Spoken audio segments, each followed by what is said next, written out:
Assalamualaikum warahmatullahi wabarakatuh.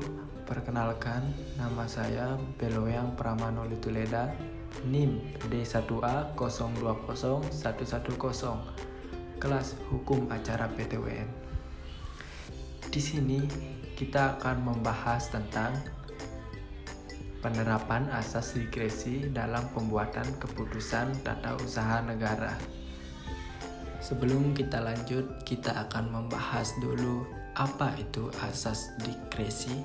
Gaius T. Lumbun mendefinisikan diskresi yaitu kebijakan dari pejabat negara dari pusat sampai daerah yang intinya membolehkan pejabat publik melakukan sebuah kebijakan yang melanggar dengan undang-undang dengan 3 syarat, yakni demi kepentingan umum, masih dalam batas wilayah kewenangannya, dan tidak melanggar asas-asas umum pemerintahan yang baik.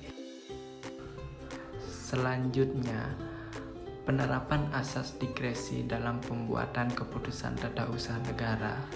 Keputusan tata usaha eksekutif decision negara di samping keputusan pelaksanaan dengan keputusan atau abandon decision juga ada yang disebut bebas discretionary decision to price decision.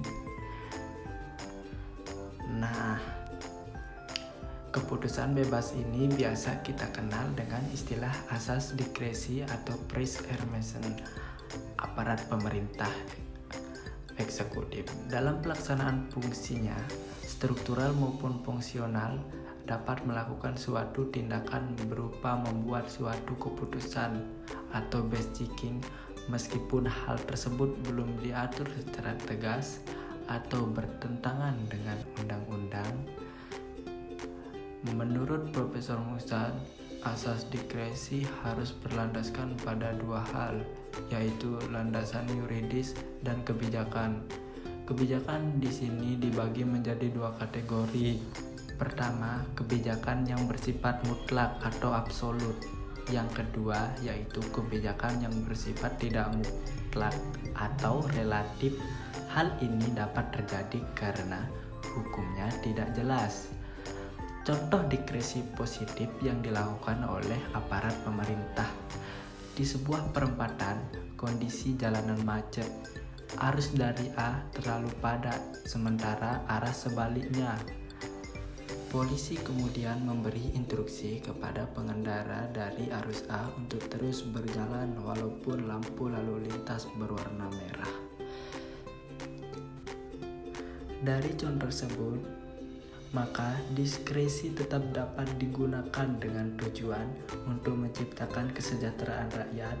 Untuk tujuan bernegara tersebut, maka pemerintah berkewajiban mencapai, memperhatikan, dan memaksimalkan upaya keamanan sosial dalam arti seluas-luasnya. Hal tersebut mengakibatkan pemerintah harus aktif berperan mencampuri bidang kehidupan sosial ekonomi masyarakat atau public service, yang mengakibatkan administrasi negara tidak boleh menolak untuk mengambil keputusan ataupun bertindak dengan dalih ketiadaan peraturan perundang-undangan atau res vacuum. Oleh karena itu, untuk adanya keleluasaan bergerak diberikan kepada administrasi negara atau pemerintah suatu kebebasan bertindak yang seringkali disebut Prise Hermessen dari bahasa Jerman ataupun Pouvoir discrétionnaire dari bahasa Perancis.